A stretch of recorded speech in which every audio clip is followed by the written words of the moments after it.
Assalamu alaikum wa rahmatullah wa barakatuh. This is Zainab Oladapo, your ultimate success coach, coaching Muslims who want to become philanthropists. And this is day 5 of the Ramadan Happiness Habits Challenge. Alhamdulillahi Rabbil Alameen. I'm so happy that we made it this far. May Allah accept it from us. Rabbi shrah li sadri wa yassir li amri wa halul uqdatan min lisani yafqahu qawli. So today, we're going to focus on multiply. And what's that? It's the fact that for you to make the most of what you have, you gotta have a plan. So the focus of this talk is that we want to work on creating a plan, and then that plan will be used as a foundation to multiply all the efforts you've made over the past few days, inshallah. Multiply it such that following through the plan, inshallah, you hit the ground running in Ramadan, and bi'iznillah, it will make it easier for you to reach the Ramadan of your dreams, inshallah, this Ramadan.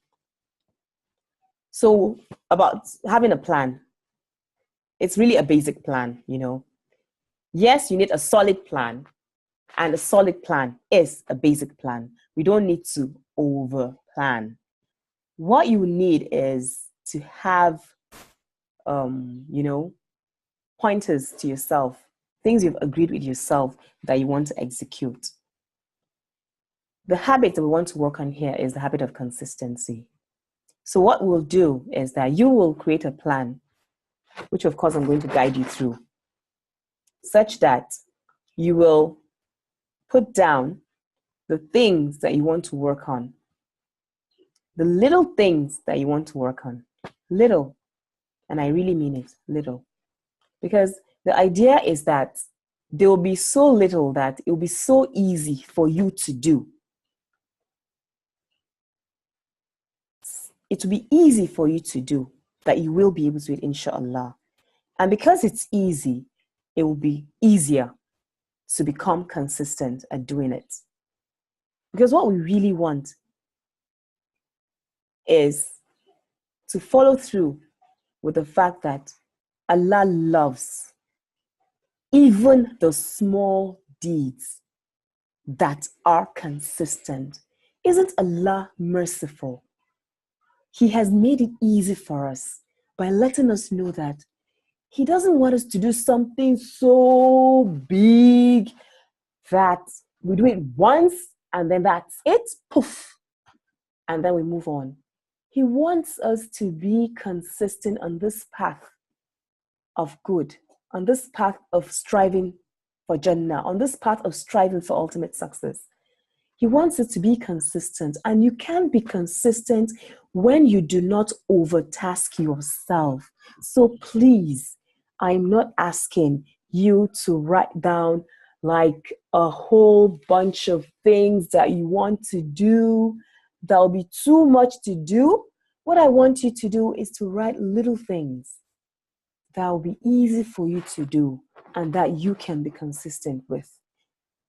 And you know, the interesting thing with consistency is by the time you build a habit and you're consistent with it, even on those days that you are not able to do it for some reason that that was just entirely out of your control, Allah will still reward you in His mercy for doing it because you have made that intention that you want to do this thing consistently.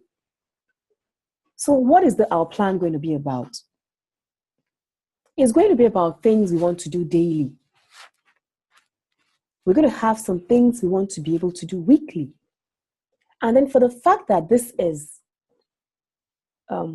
working on happiness habits, specifically for Ramadan, you will now have some certain things that you would want to ensure you do in the last 10 nights of Ramadan. The last 10 days, the last 10 nights of Ramadan, which we know has the highest rewards compared to all the other nights. And then another thing we're going to do with this plan is for the things we want to give, whether in cash or in kind. I mean, it doesn't always have to be cash. Giving doesn't always have to be the cash. Because Allah has asked us that because for us to be muttaqin, we have to spend from what He has given us. This is in Surah Al-Baqarah. The first few verses of Surah Al-Baqarah. He has said we should spend from what He has given us. So what it means is that even if at the point when you want to spend, you do not have a farthing, you have other things that He has given, you can still give. And it's explained that the giving of this wealth Allah has blessed us with, I expect it to cover 3 areas. Giving to one's family, giving in sadaqah, and giving zakat, which means that giving the compulsory one, which is zakat, that of course is zakat al-fitr, and the zakat on mal, that is zakat on money for those who have money that meets the criteria. And of course, the sadaqah you give, which is just voluntary, that you give, unlimited, in the sense that it's not like it's attached to an amount of money you have. And remember again, when you give, Allah has said He will multiply whatever you give in His name. So the other component I want us to look at in giving is also the fact that we have various ways we can give, and different ways actually have more rewards. Different things. Like for instance, we have Sadaqah to Jariyah. That is a charity that outlives us, that we keep getting the reward even after we've passed away. May Allah enable us to pass away when He is pleased with us. Then you also have the Sadaqah that you give in secret. What we give in secret is even better than what we give in the open. And then when we give from the best we have, it's more rewarding than when we give from the worst of what we have. Allah rewards us when we give what we love the most. So if you want to give things, for instance, you have a bowl of apples that you want to give away, or a bowl of oranges that you want to give away. You decide to pick out the ones that are like almost getting spoiled. Definitely, you wouldn't get as much reward as you would if you give out the best of the choice of the apples or the best of the oranges. So it's just like, our old clothes and stuff like that. When you give away the best, you get more reward. So this is like having to do with the quality of what we're given, of how we're given. So I'm going to allow you to, internalize, what I've talked about now. And then decide that on a daily basis, this is what I want to do. On a weekly basis, preferably Fridays, this is what I want to do. This is one thing that I want to be able to do every Friday for the sake of Allah. And this plan we're creating now is really about giving. It's really about giving. It's not so much about the acts of ibadah in the terms of our acts of worship like salah or even the fasting itself. It's about the fact that we want to reap as much rewards from giving, because Allah has promised us that when we give, He multiplies. When we give, He multiplies. And we all know that when we give, we feel fulfilled. When we give, we have an iman surge. We feel happy that we've been able to solve someone's problem. We've been able to meet someone's need.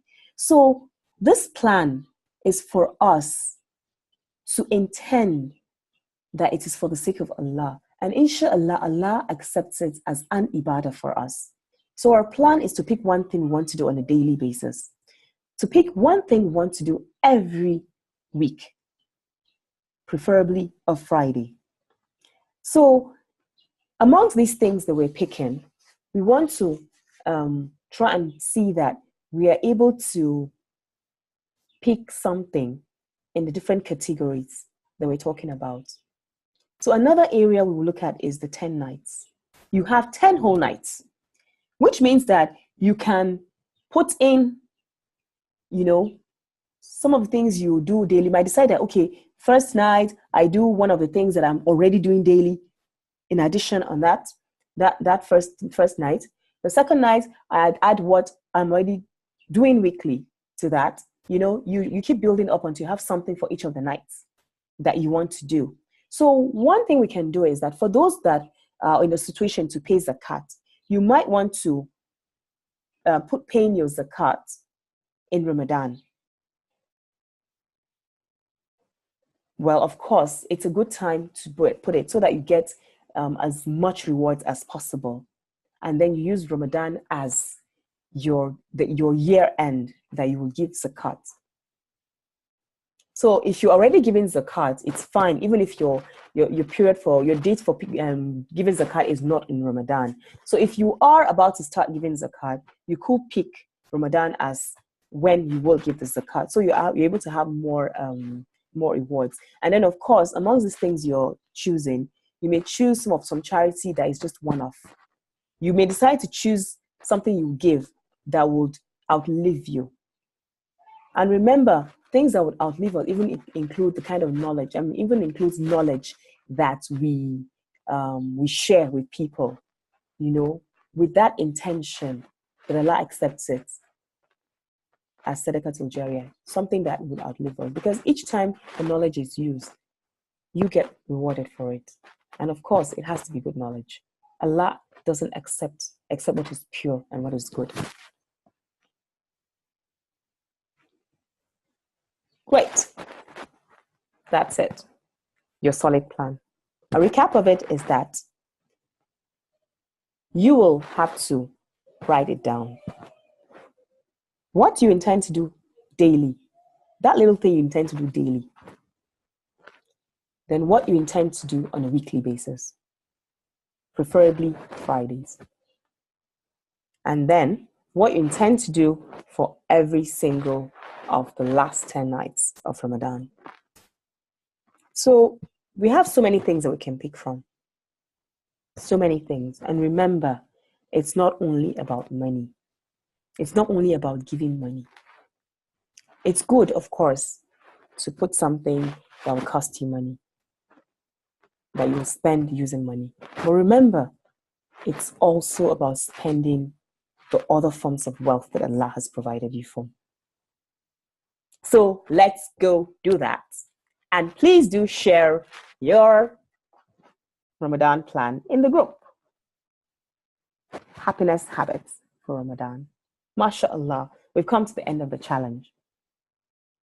And inshallah, Allah will accept it as an act of ibadah for us.